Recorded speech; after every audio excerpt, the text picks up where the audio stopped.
I got to ask right off the top, I can't believe this is your first film role. Is that true? It is, yeah. Well, congratulations to you. Thank you very much. Not just a fantastic movie, but you're working with an incredible director, which we're going to talk about in a minute. But how did this role find its way to you? It was a pretty classic process, to be honest. I'd been filming, I was just about to start filming a 3-part drama in the UK called Him, which is how I met my agent, Sophie Holden. And then she got me the audition for it, and I think he was auditioning a lot of people at the time in London. He was kind of getting as many young guys as he could, but no one really knew anything about it. No one knew the script, no one knew what roles they were going for, how many roles there were, the age of the different people.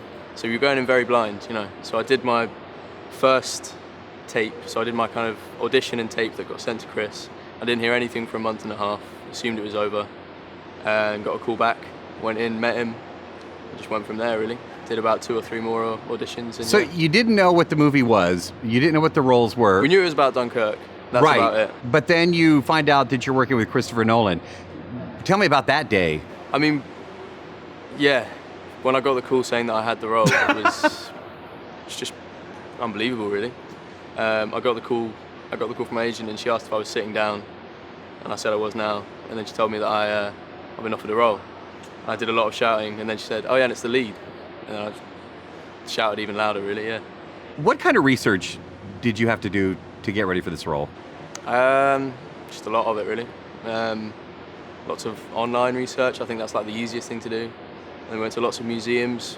We read a book called Forgotten Voices of Dunkirk by Josh Levine, which was kind of our Bible for the shooting process, and it catalogues the entire period from the invasion right up to the end of Operation Dynamo, and it's kind of, the whole book is filled with first-hand accounts, so it's all letters and diary entries of soldiers from the time.